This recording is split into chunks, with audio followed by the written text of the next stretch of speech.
नमस्कार, मैं हूं सर्वमित्र और हरियाणा विशेष में आप सभी का स्वागत है। हरियाणा विशेष में आज हम बात करेंगे सोशल मीडिया के फायदे और नुकसान की। सोशल साइट्स मतलब information technology, internet, Facebook, WhatsApp, Twitter और भी जो हम इंटरनेट पर इस्तेमाल करते हैं सूचना के आदान प्रदान के लिए। इंफॉर्मेशन टेक्नोलॉजी के बहुत सारे फायदे भी हैं, लेकिन कुछ मामलों में नुकसान भी हो सकता है, इसलिए सोच समझकर इसका इस्तेमाल करना चाहिए। इसलिए हम कह रहे हैं कि ऐसे मामलों में दो मामले भी पुलिस ने दर्ज किए हैं, एक टोहाना में, एक रतिया में, और हम इस पर डिबेट में इस पर चर्चा करेंगे कि साइबर क्राइम क्या है और सोशल मीडिया पर क्या सही है और क्या गलत है।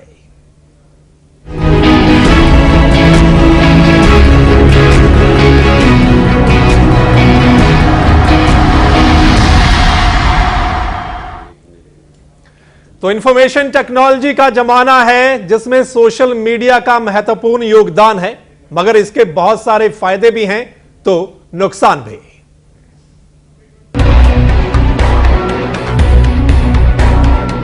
पिछले कुछ सालों से दुनिया मुट्ठी में आ गई है।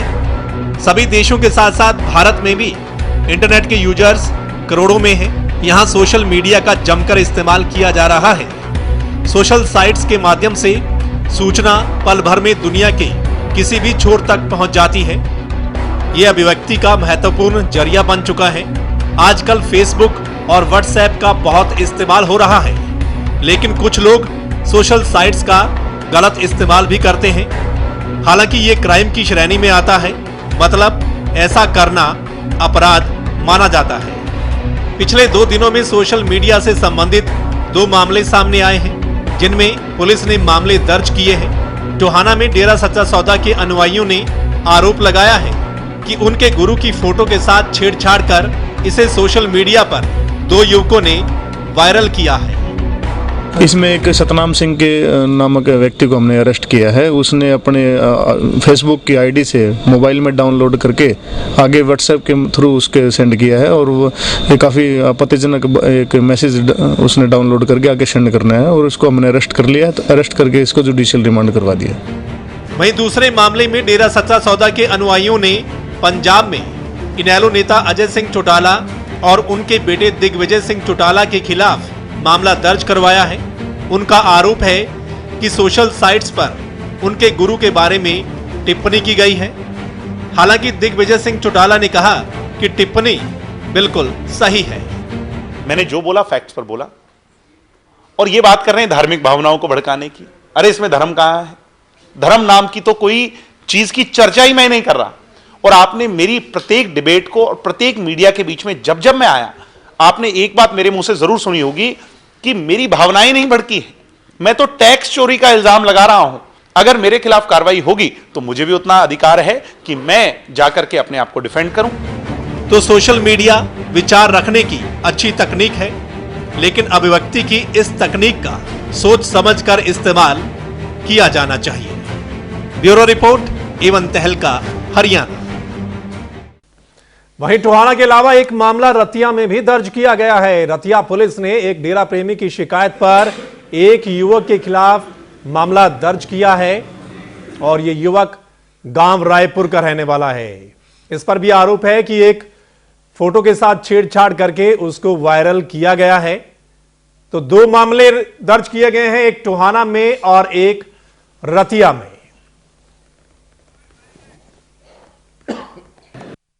डेरा चीफ जो श्री साहब है बाबा राम भाई, उनकी जो फोटो है उसको चेंज किया गया है कुछ इस तरह से, और कंप्लेंट आई थी। हमने FIR लॉन्च कर ली, और वो जिसने व्हाट्सएप पे वो फोटो डाली है उसको जल्दी अरेस्ट कर लिया जाएगा। तो बात सोशल मीडिया की करेंगे। सोशल मीडिया के क्या फायदे हैं, क्या नुकसान हैं, और आजकल हर युवक के पास, हर इंसान के पास एक फोन है, और फोन के अंदर सोशल मीडिया का इस्तेमाल आप कर सकते हैं। लेकिन सोशल मीडिया के फायदों के साथ नुकसान भी है, और इस पर बात करेंगे कि ये जो गलत चीजें अपलोड की जाती हैं वो क्राइम की श्रेणी में आती हैं, और मामले भी दर्ज होते हैं। जैसा कि हम आपको बता रहे हैं, 2 मामले दर्ज किए गए, एक टोहाना में, एक रतिया में, और एक मामला और पंजाब में दर्ज किया गया है, जगरांव में, जो दिग्विजय सिंह चौटाला और अजय सिंह चौटाला के खिलाफ किया गया है कि गलत टिप्पणी की है इन्होंने। तो 3 मामले कुल मिलाकर पिछले 2 दिन की बात हम कर रहे हैं कि सोशल मीडिया पर अगर कुछ गलत टिप्पणी की जाती है या गलत कोई फोटो अपलोड किया जाता है या किसी के साथ छेड़छाड़ किया जाता है फोटो के साथ, तो वो साइबर क्राइम की श्रेणी में आता है, जिसको अपराध माना जाता है। हालांकि बहुत सारे फायदे भी हैं। पूरे देश की बात करें तो करोड़ों यूजर्स हैं जो रोज इस्तेमाल करते हैं सोशल मीडिया का, फेसबुक का, ट्विटर का, व्हाट्सएप का, और इससे सूचना बहुत जल्द हम एक दूसरे तक पहुंचा भी सकते हैं। बहुत सारी इंफॉर्मेशन हमें मिलती भी है एक दूसरे से, और फायदे भी बहुत सारे हैं। लेकिन नुकसान की बात करेंगे कि कैसे नुकसान हो सकता है और किस चीज से नुकसान होता है और उसमें आगे क्या होता है। और जो मेहमान मेरे साथ आज शामिल हैं इस चर्चा में, मैं आपको बता दूं, रण सिंह मान साहब हैं, कांग्रेस के मीडिया प्रभारी हैं। मेरे साथ ज्ञानचंद गुप्ता जी हैं, विधायक हैं बीजेपी के पंचकुला से। मेरे साथ राजीव गोदारा जी हैं जो कि पेशे से वकील हैं, और मेरे साथ फोन लाइन पर दिग्विजय सिंह चौटाला जी भी बने रहेंगे, और डॉक्टर सुरेंद्र धीमान जी मेरे साथ मौजूद हैं, कार्यकारी संपादक हैं वन तहलका हरियाणा के।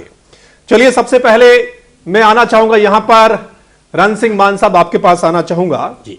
आज का जो जमाना है वो इंफॉर्मेशन टेक्नोलॉजी का जमाना माना जाता है कि हम हर रोज इस्तेमाल करते हैं, हर समय इस्तेमाल करते हैं, कोई भी सूचना हम देने के लिए इस्तेमाल करते हैं और बहुत सारी इंफॉर्मेशन हमें मिलती भी है।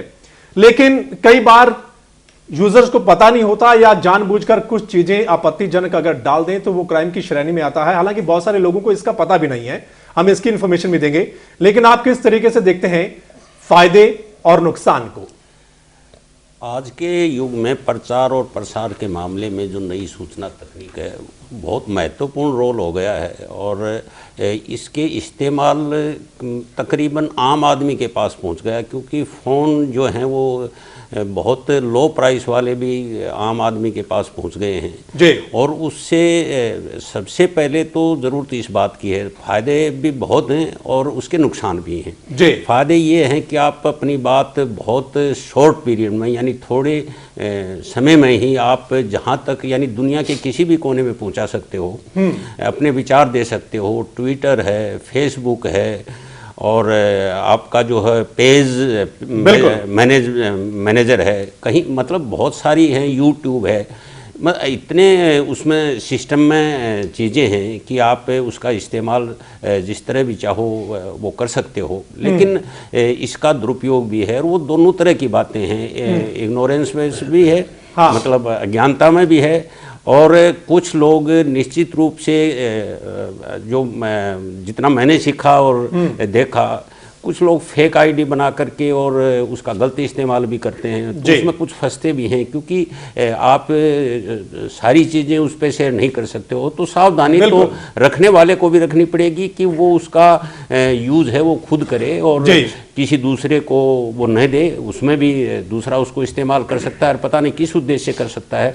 और अभिभावकों को, क्योंकि जो नई पीढ़ी है वो ज़्यादा यूज़ करती है, और उसका बहुत सारा समय जो हमारे नौजवान हैं उनका इसके अंदर, तो उनको भी अपने बच्चों को ये बताने की ज़रूरत है, अभिभावकों को, कि वो उससे जितनी ज़रूरत है उतना इस्तेमाल करें, उससे आगे न जाएं, और जो इसमें खतरे हैं उनसे उनको सचेत करने की ज़रूरत है। लेकिन टेक्नोलॉजी जो है उसको छोड़ा नहीं जा सकता है, उसका यूज़ भी है। आदमी को तुरंत सब चीज़ों का पता भी रहता है, पूरी दुनिया में, अपने देश में, अपने इलाके में क्या हो रहा है वो एक तरह से अपडेट होता रहता है। तो फायदे तो बहुत हैं, लेकिन दुरुपयोग भी होता है, हर चीज का होता है, दुरुपयोग भी होता है। अगर फायदे हैं तो नुकसान भी हो सकता है। डॉक्टर धीमान साहब, आपके पास आता हूं, कुछ आंकड़े भी आपके पास हैं, मतलब किस तरीके से हम देखते हैं, फायदे तो बहुत सारे हैं, लेकिन नुकसान की बात जब आती, जैसे कि ये 3 मामले हमारे सामने हैं कि नुकसान भी हो सकता है। मतलब आरोप लगाया गया और फिर मामला दर्ज किया गया है, हालांकि टोहाना में गिरफ्तारी हुई, उसके बाद जमानत मिल गई। लेकिन किस तरीके से देखते हैं इस पूरे मामले को कि जानबूझकर ये किया गया या किया जाता है, या फिर कई बार पता नहीं होता, जिस तरीके से मान साहब भी बता रहे हैं?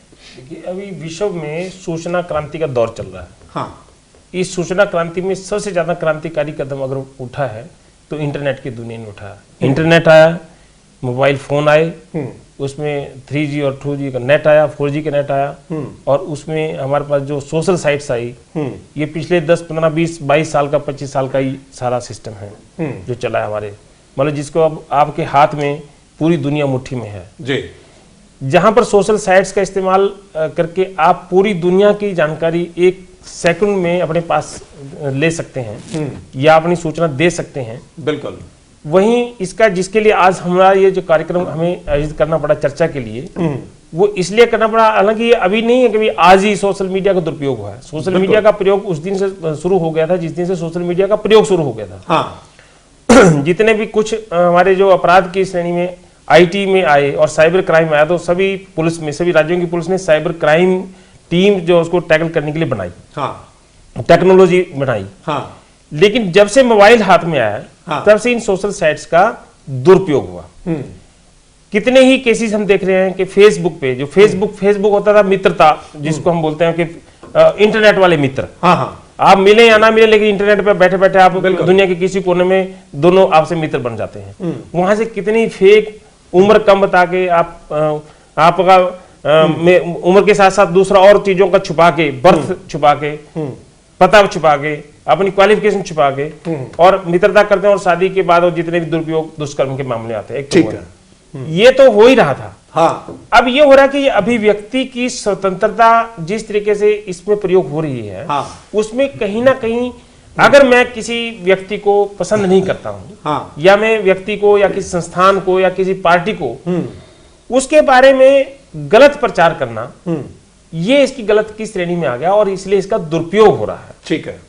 अभी अभिव्यक्ति की आजादी को इसका प्रयोग ऐसा नहीं था, सोशल साइट्स पे भी कई बार, प्रिंट में और इलेक्ट्रॉनिक मीडिया में भी कई बार प्रयोग होता है कि मैं अगर किसी से बायस्ड हूं, पूर्वाग्रसित हूं, तो हमारी डिबेट में उसके प्रति कुछ ऐसी बात बोल जाता हूं। हाँ। लेकिन सोशल मीडिया का बहुत ही ज्यादा दुरुपयोग उस एंगल से हो रहा है। हाँ, एक तीसरा जो जिसमें आज जिसके लिए वजह से आया कि दिग्विजय सिंह और उनके जो पिता हैं अजय सिंह चौटाला, उनके खिलाफ वहां पर पंजाब में जो मुकदमा दर्ज हुआ है, उसमें कहा है कि जो सोशल साइट्स पे इन्होंने अपडेट डाले हैं, उनके बारे में कुछ कहा, उसको उन्होंने गलत मान लिया। अब ये तो एक अदालत का विषय है। हमारे पास जो आईटी से रिलेटेड जितने भी अपराध हैं उसके बारे में, इसलिए हमने अपने विशेषज्ञ राजीव गुदारा जी को बुलाया है। ये बताएंगे सारा इसमें कौन कौन से अपराध हो सकते हैं, किस किस श्रेणी में आते हैं। लेकिन इतना जरूर है कि हमें जब इसका प्रयोग कर रहे हैं, हमें किसी की भावनाएं व्यक्तिगत तौर पर भी, बिल्कुल धार्मिक तौर पर भी, और किसी बिजनेस के बारे में भी आहत नहीं करनी चाहिए। बिल्कुल बिल्कुल। तो भड़ास निकाल सकते हैं कुल मिलाकर, जैसा आप कह रहे हैं कि अगर किसी के खिलाफ हमने भड़ास निकालनी है तो हम सोशल मीडिया के द्वारा भी निकाल सकते हैं। और वो भड़ास जो है वो गलत है अगर आप उसका गलत उपयोग, अगर हाँ, आप तथ्यों के साथ रखेंगे जिसको चैलेंज कर सकते हैं, क्योंकि आईटी सेक्टर में आता है, तथ्यों के साथ रखेंगे तो वो चैलेंजेबल है। बिल्कुल। कोई तथ्यों को अगर मैं किसी के बारे में कोई आपत्तिजनक टिप्पणी करूंगा, किसी की फोटो में आपकी फोटो लेके और उसके ऊपर कोई और फोटो लगा के, चेहरा किसी और का लगा कर उसको वायरल कर रहा हूं, या किसी की निजी फोटो को मैं वायरल कर रहा हूं, तो वो हमारी उस अपराध की श्रेणी में आ रहा है और इसलिए इसका दुरुपयोग हो रहा है। और इसका मैं अगले जब उसमें आऊंगा तो मैं इसके में एक आंकड़ा बताऊंगा कि बच्चों के ऊपर ये कितना असर डाल रहा है, बड़ों के ऊपर कितना। ठीक है, ज्ञानचंद गुप्ता जी आपके पास आते हैं। ज्ञानचंद गुप्ता जी, जो राजनीति के लोग हैं वो भी बहुत ज्यादा इस्तेमाल करते हैं, और पिछले कुछ चुनावों की हम बात करें तो सोशल मीडिया का बहुत इस्तेमाल हुआ है और इसका प्रभाव भी पड़ता है वोटरों पर। हम ये जानना चाहते हैं कि ये जो मामले सामने आए हैं, आप किस तरीके से देखते हैं कि वाकई में ही सोशल मीडिया एक ऐसा माध्यम भी बन गया है, अगर आपने किसी को टारगेट करना है तो आप उसके द्वारा कर सकते हैं? देखिए, कोई भी चीज है उसके कुछ फायदे भी होते हैं, नुकसान भी होते हैं जी। सिक्के के दो पहलू हैं। अगर हम उसको पॉजिटिव तरीके से देखें कि सोशल मीडिया ने पिछले लगभग यूक्रेन से 15 साल और 20 साल के अंदर देश के अंदर ही नहीं पूरे विश्व के अंदर क्रांति लेकर के आए। बिल्कुल। चाहे वो आप अपने एडवर्टाइजमेंट को देख लीजिए, एडवर्टाइजमेंट, कोई भी प्रोडक्ट की एडवर्टाइजमेंट जिस प्रकार से मीडिया के द्वारा, इस सोशल मीडिया के द्वारा हम कम पैसों के अंदर कर सकते हैं, वो लोगों तक पहुंच सकती है, और उसकी अपनी ब्रांड की जो अपनी प्रसार है, हाँ, वो हम बहुत कम पैसों के अंदर किसी सोशल मीडिया के द्वारा कर सकते हैं। बिल्कुल। आप अपनी इंडस्ट्री के लिए बहुत अच्छे ढंग से इंडस्ट्री को डेवलप करने के लिए और इंडस्ट्री के बारे में अन्य चीजों को जानने के लिए आप सर्च करके किसी भी पहलू को जान सकते हैं। ठीक है। ये फायदे हैं जो मैं समझता हूं कि सोशल मीडिया के आने से, और जो कम्युनिकेशन है वो जितना फास्ट इस सोशल मीडिया के डेवलपमेंट के बाद हुआ है। ठीक है। आज एक मैसेज 1 सेकंड के अंदर वर्ल्ड के किसी भी कोने के अंदर जा सकता है। आप अपने मैसेज को कहीं भी पहुंचा सकते हैं। ये आज मैं समझता हूं कि सोशल मीडिया की देन है। हाँ। व्हाट्सएप के माध्यम से दे सकते हैं, ईमेल के माध्यम से दे सकते हैं, आप फेसबुक के माध्यम से दे सकते हैं, ट्विटर के माध्यम से दे सकते हैं, बहुत सारे माध्यम हैं। तो ये जो माध्यम है इनका फायदा है, लेकिन मिसयूज तो किसी भी चीज का, चाहे जो चीज अच्छी चीज है, मिसयूज जब उसका होने लग जाता है तो फिर मैं समझता हूं कि उसके अंदर जो फायदे हैं उसके अंदर कमियां भी नजर आने लगती हैं। अब जो मिसयूज लोग जो करते हैं उनके ऊपर जब तक कठोर, ऐसे तो कानून बने हुए हैं, लेकिन वो जो कानून के फैसले हैं या कानून की इम्प्लीमेंटेशन है, जब तक वो होती है तब तक तो बहुत नुकसान हो जाता है। ठीक है, एक किसी गलत फोटो को आपने अपने फेसबुक पे डाल दिया या व्हाट्सएप पे डाल दिया, उसका नुकसान उसी टाइम हो गया। ठीक है, लेकिन आपके पास जिसका नुकसान हुआ है, हाँ, उसके पास उसको काउंटर करने के लिए, उसका जवाब देने के लिए कोई ऑप्शन नहीं है। ठीक है, क्योंकि एक व्हाट्सएप ग्रुप के अंदर जिस ग्रुप के अंदर उसने कोई आपकी गलत फोटो डाली है, वो उसका वो जो एडमिनिस्ट्रेटर है वो कोई एडमिन जो है वो कोई और है, वो आप उसके ऊपर अंदर सभी को जान नहीं सकते। ओके, और उसका हम काउंटर नहीं कर सकते उन लोगों को जिन लोगों के पास उसने हमारा नुकसान कर दिया। चलिए, हम जो मामलों की बात कर रहे हैं, जो ताजा मामले हमारे पास आए हैं, उनकी बात भी कर लेते हैं। हमारे साथ अश्विनी वर्मा जी जुड़े हैं, जो कि मीडिया कोऑर्डिनेटर हैं इनेलो के, इंडियन नेशनल लोकदल पार्टी के मीडिया कोऑर्डिनेटर हैं।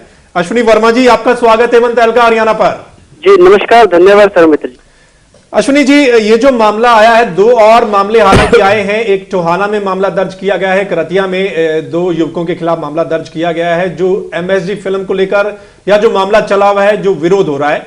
लेकिन जो मामला है दिग्विजय सिंह चौटाला और अजय सिंह चौटाला के खिलाफ पंजाब में दर्ज किया गया है, आप किस तरीके से देखते हैं कि जो टिप्पणी की गई, हालांकि दिग्विजय कह रहे हैं उसमें कोई गलत नहीं है, हमने जो कहा है वो सही है, तो हम भी अपने आप को डिफेंड करेंगे, लेकिन आप किस तरीके से देखते हैं इसको, जो मामला दर्ज किया गया है? देखिए, मेरा कोई भी विचार दिग्विजय जी से अलग नहीं हो सकता। जैसा हमने अभी सुबह अपनी प्रेस कॉन में भी कहा था कि ये हम पंजाब पुलिस को जो मामला उन्होंने दर्ज करवाया जगरांव के अंदर, उसका हम पूरी जो छानबीन है, जो पूछताछ है, उसके साथ सहयोग करेंगे। और जब हम बाबा से नहीं डरे हैं और बाबा की गलतियां हम उजागर कर रहे हैं, चाहे वो टैक्स चोरी की थी, चाहे वो दूसरे उनके पाखंड रहे हों, तो हम फिर इस बात से क्यों डरेंगे कि हमने जो बात कही उसी को कल को हम पलट दें। अगर कोई मामला हमारे खिलाफ बनेगा तो उसकी कार्रवाई देखी जाएगी। लेकिन फिलहाल जो हमने पूरी तरह से जो पब्लिश किया है, चाहे वो दिग्विजय जी के पेजेस पर हो, अजय सिंह चौटाला जी के पेजेस पर हो, या दूसरे हमारे रिलेटेड पेजेस पर जो हमने हम ऑपरेट करते हैं, पार्टी स्तर पर हमारे नेता स्तर पर ऑपरेट होता है, लेकिन उसके अलावा किसी भी तरह का कोई भी अगर ऑपरेशन होता है तो उसमें सीधे तो यही देखना चाहिए कि सभी चीजों के लिए सभी जगह दिग्विजय या इंसो ही जिम्मेदार है। हम अपने पेजेस की जिम्मेदारी लेते हैं, हमारे द्वारा पोस्ट किए गए आइटम्स की जिम्मेदारी लेते हैं, और हाँ, ये जिम्मेदारी हमारी बनती है। अगर कुछ गलत होगा तो हम उसके लिए तैयार भी हैं। फिलहाल हम अपनी तरफ से ये कह सकते हैं कि कुछ भी ऐसा गलत नहीं पोस्ट किया गया है, क्योंकि अपनी हमारी इंटरनल स्क्रीनिंग बहुत स्ट्रांग है। हर चीज की तय में जाके फिर मामले पोस्ट किए जाते हैं। अश्विनी जी थोड़ा सा ये जानना चाहते हैं, जिसको डेरा सच्चा सौदा आपत्तिजनक बता रहा है, ये कह रहा है कि तथ्यों के साथ छेड़छाड़ की है, वो क्या तथ्य हैं जो आपने कहे हैं जिसके ऊपर आज भी स्टैंड करते हैं? अभी मैं डेरा के आरोपों से वाकिफ नहीं हूं, लेकिन मैं इतना कह सकता हूं कि जो हमारे पेजेस पर पोस्टेड है वो जरूर दो चीजों पर आधारित है। एक है फैक्ट्स और दूसरा है असेसमेंट।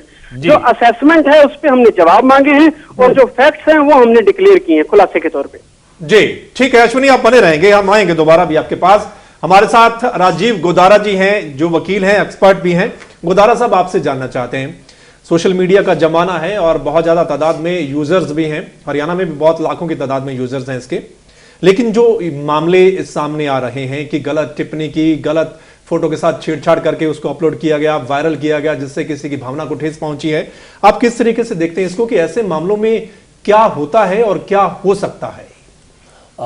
जैसे आपने सोशल मीडिया पे सारे सवाल बात करते हुए कहे, हाँ, उसी तरह मेरा एक सवाल ये भी है कि जब हम मीडिया पे बैठकर किसी को राजीव गोदारा को या किसी को एक्सपर्ट की भूमिका में खड़ा कर देते हैं, हाँ, तो मेरे गांव का दर्शक उसकी बात को ऐसे मानते हैं जैसे लोहे पे लकीर हो।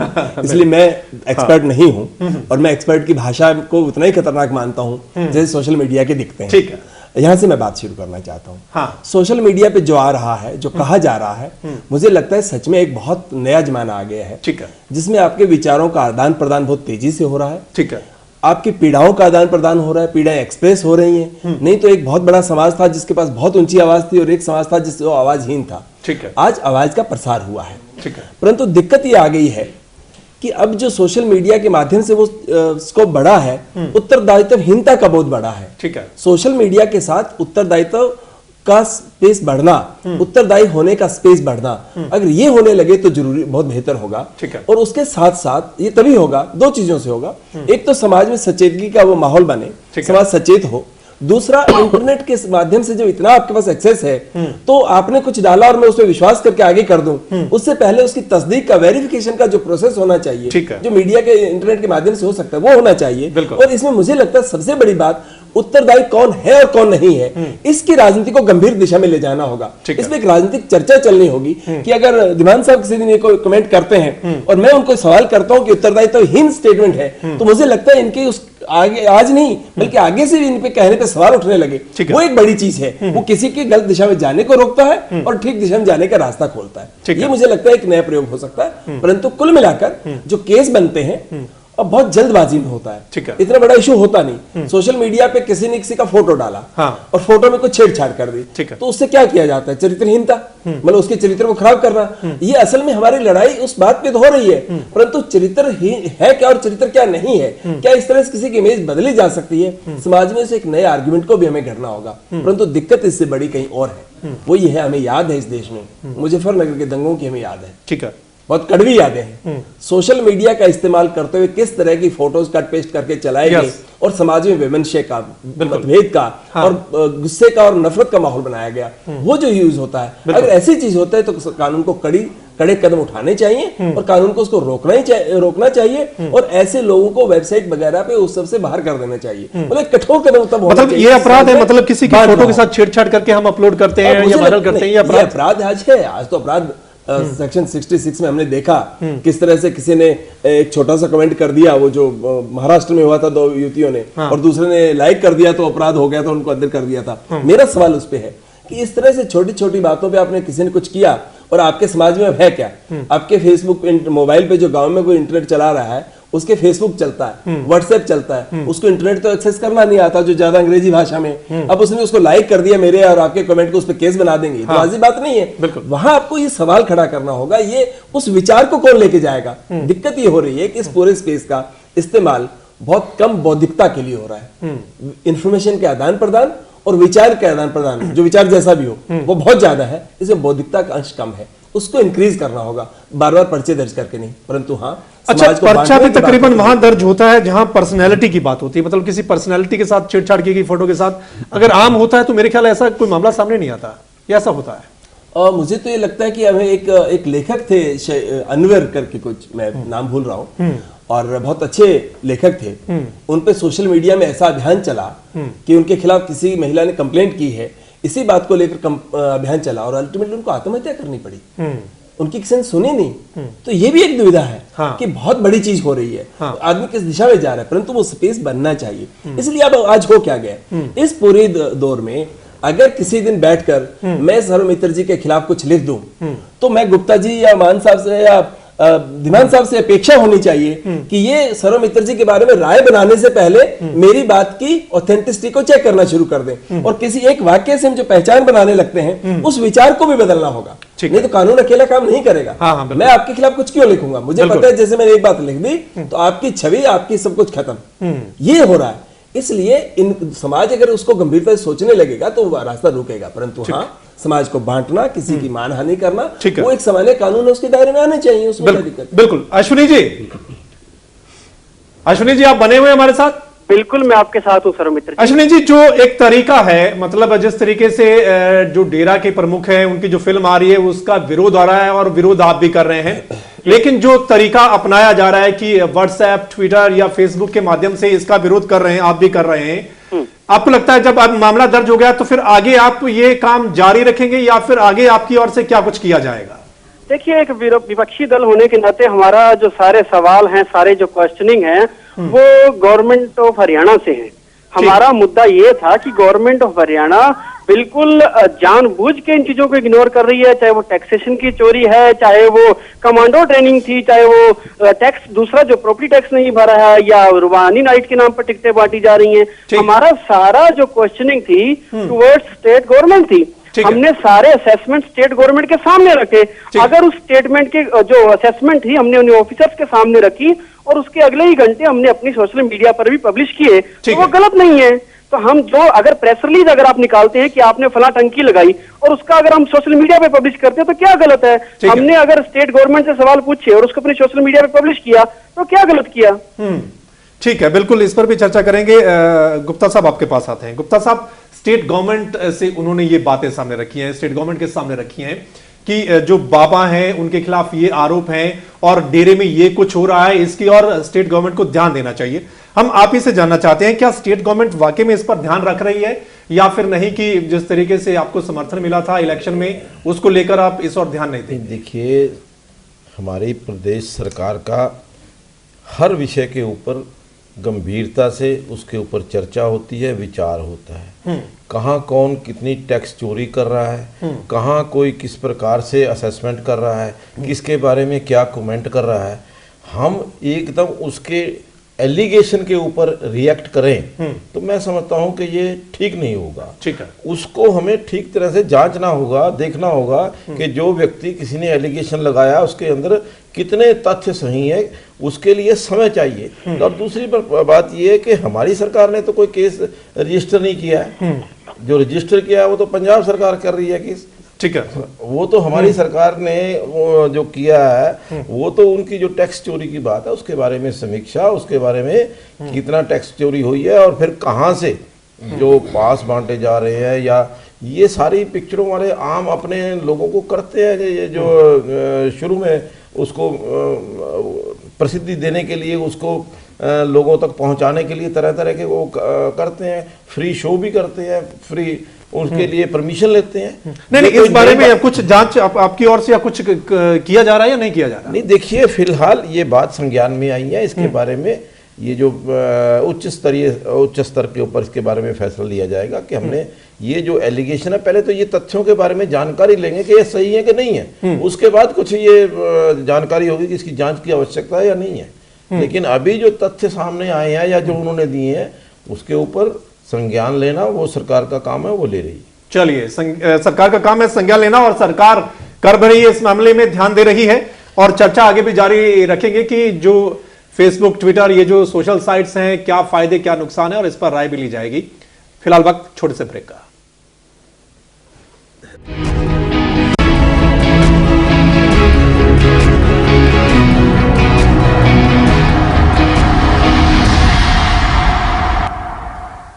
ब्रेक के बाद आप सभी का स्वागत है दोस्तों। हम चर्चा कर रहे हैं जो सोशल मीडिया है उसके फायदे और नुकसान की, और जो मामले सामने आए हैं उनका भी हम जिक्र कर रहे हैं। यहां पर मान साहब आपके पास आते हैं। मान साहब, जिस तरीके से इनेलो पार्टी जो है वो पूरे तरीके से एक तरीके से सोशल मीडिया का सहारा लेकर ये प्रचार किया जा रहा है कि जो बाबा है वो गैर कानूनी तरीके से कमाई कर रहा है, चाहे फिल्म के जरिए हो चाहे दूसरे जो उसके काम है उसके जरिए। क्योंकि इनेलो को बहुत बड़ा नुकसान हुआ था चुनावों में, क्योंकि जो समर्थन किया था भाजपा का डेरा ने, इसका नुकसान आपको भी हुआ था।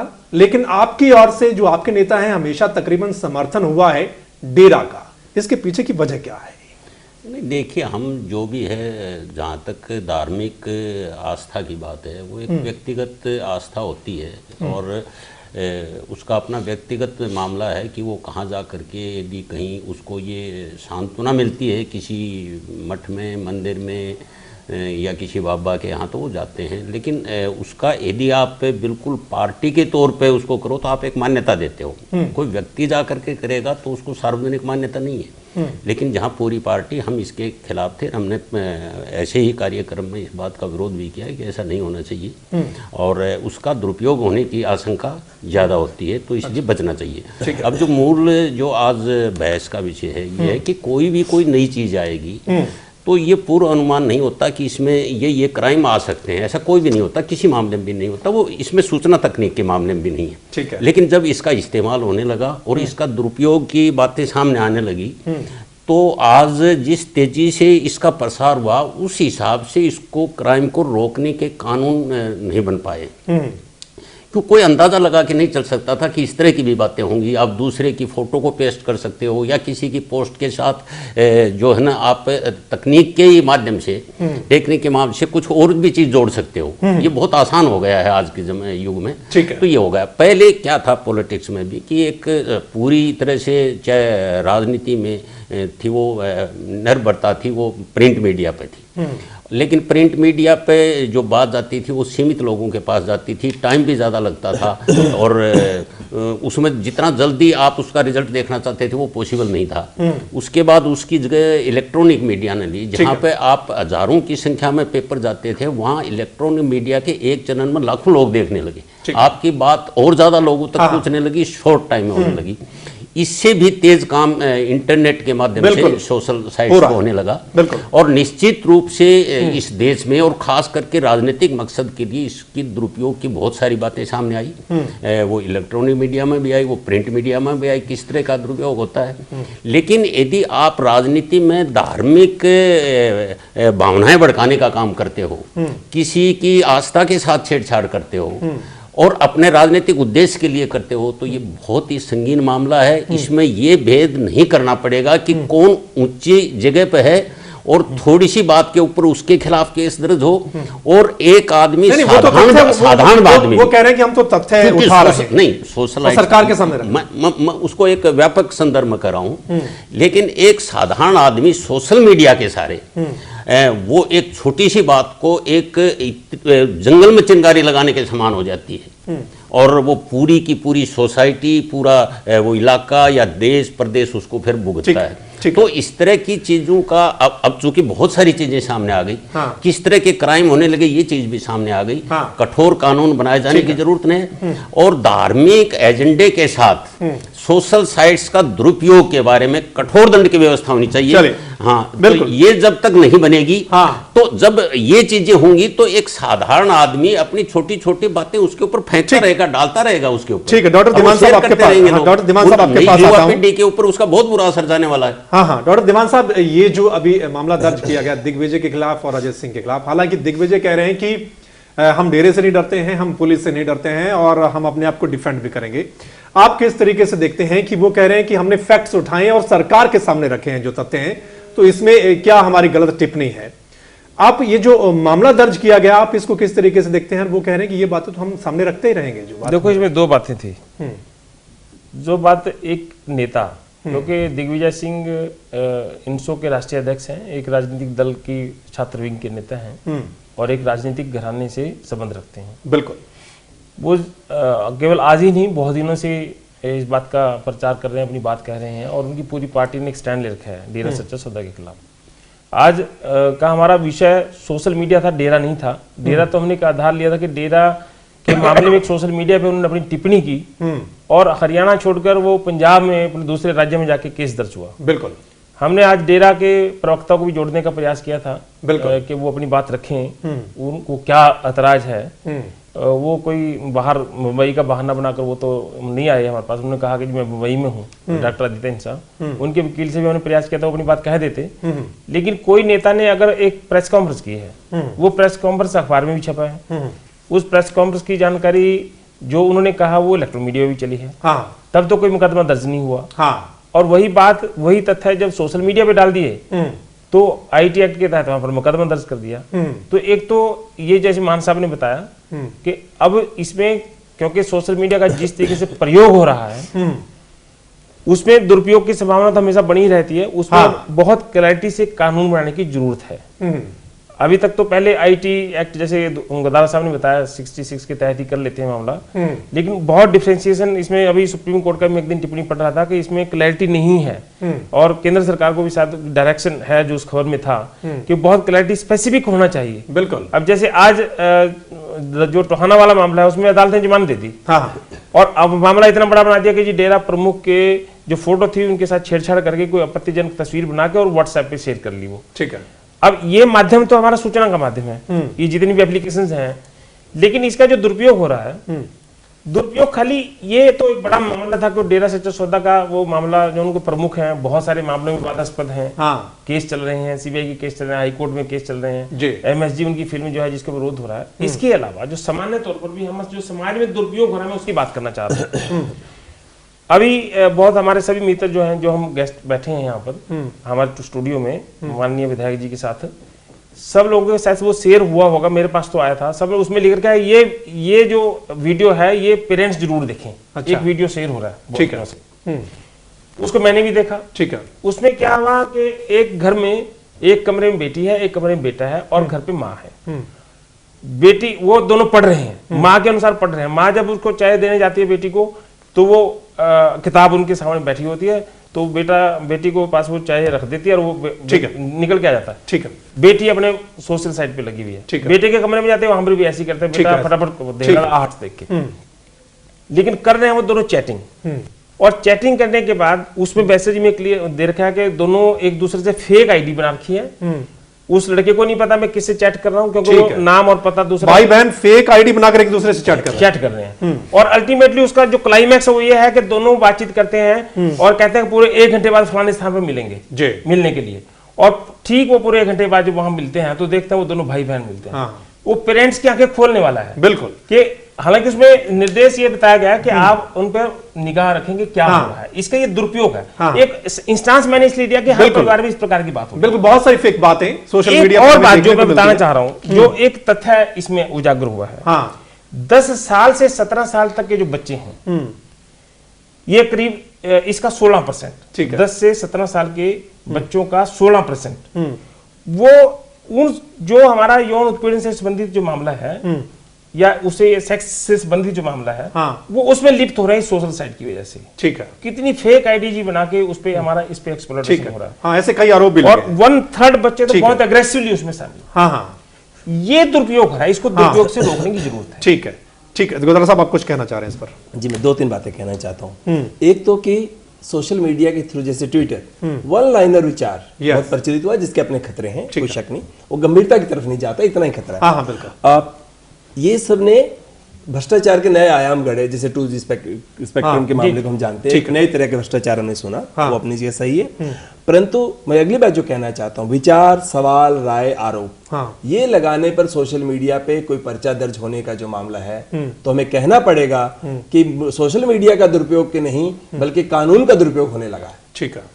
झूठे तथ्य देना एक चीज है, मैं आपके बारे में कोई झूठे तथ्य दूं, मैं आपको बदनाम करने की कोशिश कर रहा हूं, उसको अलग से विचार करिए। पर मैं एक राय दे रहा हूं, जैसे मैं पहली दृष्टि में जो कह रहा हूं कि ये कहना कि डेरा के लोगों ने वहां पर प्रीमियम शो किया और उसके लिए इतनी टिकटें बचा ली और काले पैसे को सफेद कर लिया, ये उनकी राय देना या आरोप लगाना, इसको कैसे आप कह सकते हैं कि फिर तो सार्वजनिक जीवन में जो डकैती कर रहे हैं, लूट कर रहे हैं, भ्रष्टाचार कर रहे हैं और सब तरह का अन्याय कर रहे हैं, उनके खिलाफ कोई आवाज उठेगी नहीं। ये सही है कि सोशल मीडिया के आने से विचारों के आदान प्रदान के अंदर एक तरह का अंतर कम हुआ है, विस्तार हुआ है कुल, और एक तरह से अंतर कम हुआ है, दूसरी तरफ अंतर बढ़ा भी है। अब देखिए कौन सा वर्ग है जो सोशल मीडिया के माध्यम से अपने विचारों का आदान प्रदान कर रहा है और कौन सा है जो नहीं कर पा रहा। इसलिए वो अंतर एक तरह से बढ़ भी गया है। गांव का किसान और खेत मजदूर जो है वो यहाँ चंडीगढ़ में बैठे IT सेक्टर में बैठे लोगों के बीच उनका अंतर बहुत ज्यादा बढ़ गया। ये गंभीर चिंता का विषय है। परंतु अगली बात मैं कहूं कि जो ये हम कह रहे हैं कि दंगे करवाना और भावना भड़काना को मैं अलग अलग करना चाहता हूं। जो मान साहब ने कहा, भावना भड़काने का जो इस्तेमाल होता है किसी की आवाज को रोकने का, वो एक तरीका है। दंगे भड़काना सच में सीरियस इशू है। परंतु मान साहब ने जो उदाहरण दिया उस पर मैं गंभीरता से कहना चाहता हूं, ये इस तरह के वीडियो दिखाकर के पेरेंट्स जरूर देखें। ये बच्चों को इस तरह से कहना कि बच्चे यही कुछ कर रहे हैं, ये मुझे लगता है बच्चों के साथ ये एक एंगल है। सब कुछ ऐसा हो रहा है ऐसा नहीं है। उसका जो जिसने भी वो वीडियो डाला है, मतलब ऐसा हो सकता है, उसको ऐसा भी हो रहा है, क्योंकि जितने भी हमारे पास झूठे धीमान साहब, मुझे उम्मीद थी कि आपने विस्तार से कहा और मैं समझा था, इसलिए मैं अपनी बात नहीं वो मुझे मैं इसलिए कहूंगा क्लैरिफाई साथ हो जाए ज्यादा है। कोई बात उसका एक एस्पेक्ट था वो, एक एस्पेक्ट ये भी। हाँ, मैं वैसे पे सवाल कर रहा हूँ। एक एस्पेक्ट था इस विचार में, आखिर क्या है कि पेरेंट्स संवाद करें बच्चों के साथ, इसको लेकर कोई वीडियो नहीं आता। कोई ये नहीं कहता कि पेरेंट्स और बच्चों के बीच में संवाद कितना है और कम होगा कि ज्यादा होगा, उसके भी बहुत आ रहे हैं। उस पे जोर देना चाहिए, बजाय इसके कि इस तरह के वीडियो एक वीडियो दिखाकर ये कहना पेरेंट्स जो देखे और बड़े खतरे ग्रुप में। ठीक है, मैं आपके पास आखिरी बात कह रहा हूँ सर, आखिरी बात कह रहा हूँ, मैं एक सवाल के साथ आता हूँ। एक आखिरी बात कह रहा हूँ, एक बड़ा विचार लगातार कहा गया, बड़ी जबरदस्त जद्दोजहद है कि लड़कियों को मोबाइल इस्तेमाल ना करने दिया जाए, उसी विचार के साथ ये बात जुड़ती है कि सोशल मीडिया और इस तरह की चीजों के इस्तेमाल करने से वो अपराध बढ़ रहे हैं सेक्सुअल असॉल्ट के।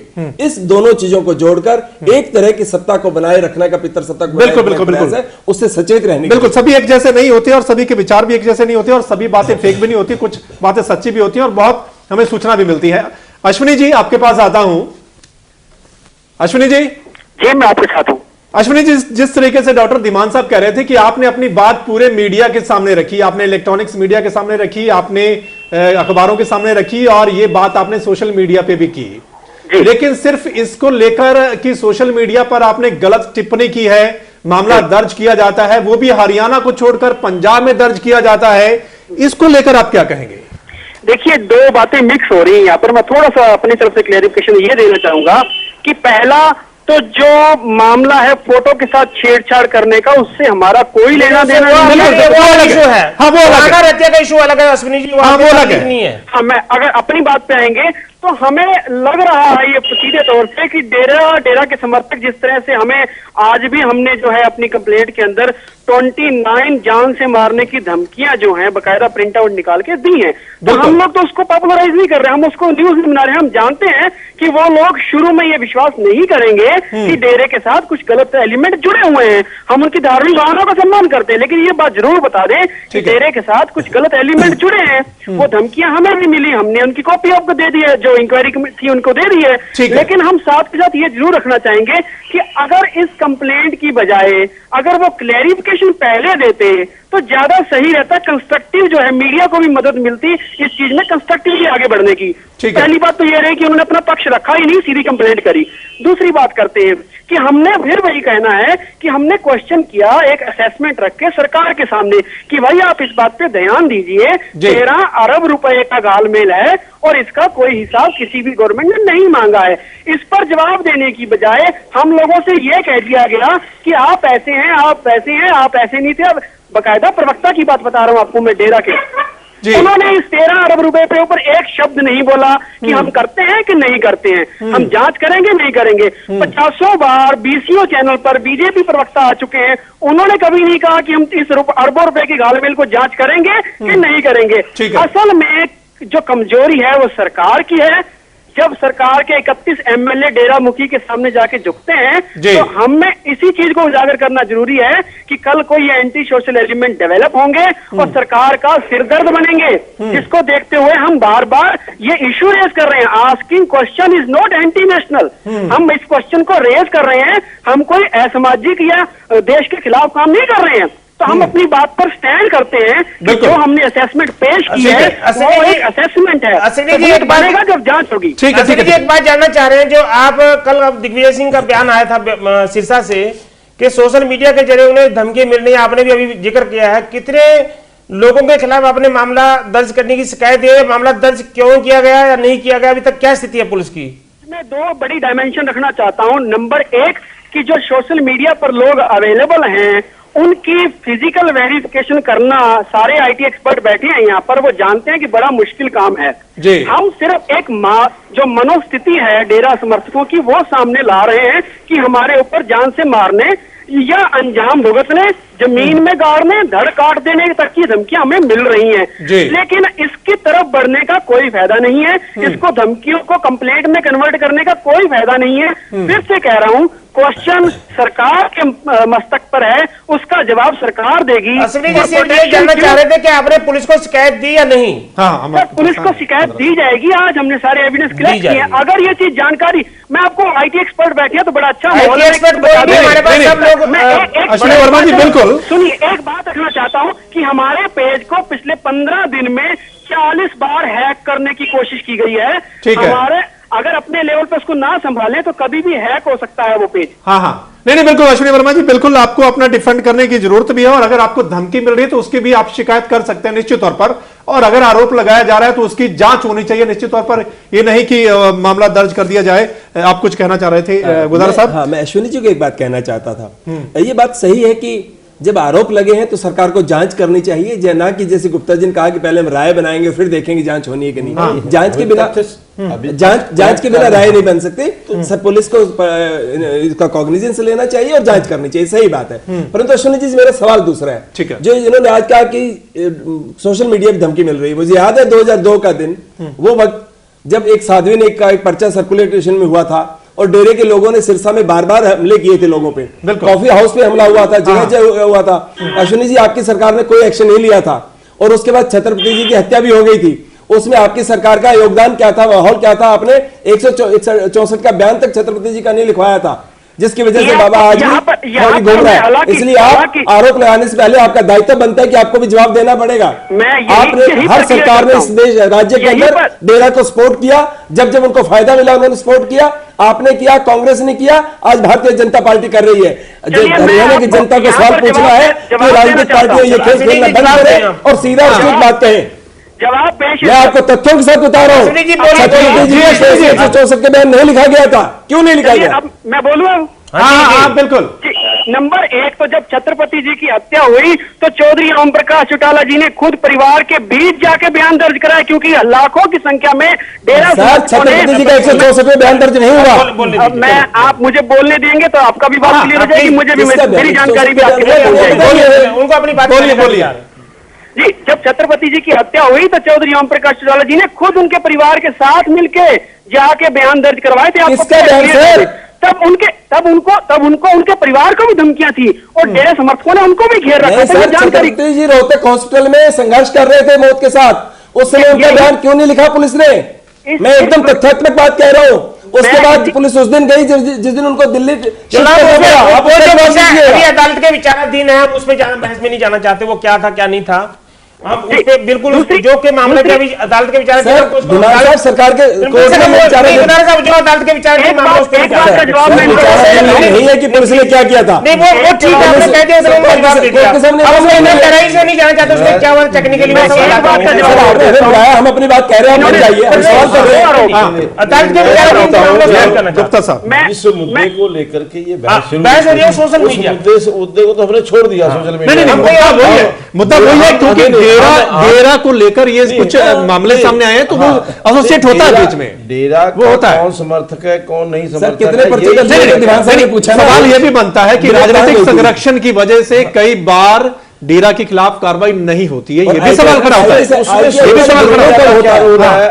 सोशल मीडिया का क्या रोल है उसके अंदर? सोशल मीडिया के कारण कितने ये जो अपने पर्चे दर्ज हुए हैं, सोशल मीडिया इसके अंदर कहाँ उसके लिए भागीदार है? ये जो अपने आप कह रहे हैं, मेरा ये कहना है कि सोशल मीडिया के कुछ फायदे हैं। हर चीज का, जिस चीज का फायदा है उसका कोई ना कोई नुकसान भी होता है।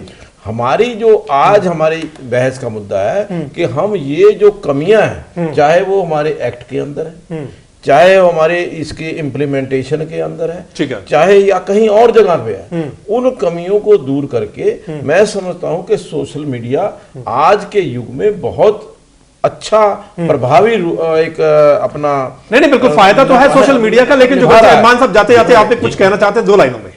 सिंपल सी बात यह है कि एक तो आप सोशल मीडिया की मार्फत किसी पे आक्षेप लगाते हो, उसके बारे में तो ये शिकायत की भी जा सकती है, पुलिस में भी की जा सकती है, लेकिन बहुत सारी सामग्री ऐसे परोसी जाती है जिसमें शिकायत करने की गुंजाइश नहीं है, लेकिन जो पढ़ते हैं, जो जवान बच्चे हैं, उनके ऊपर बहुत बुरा असर वाली बात है।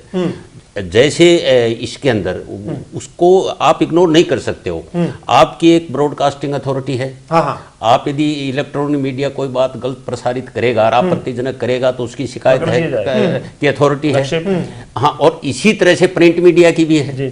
हाँ, लेकिन सोशल मीडिया का जो दुरुपयोग है, इस तरह की कोई अथॉरिटी नहीं है।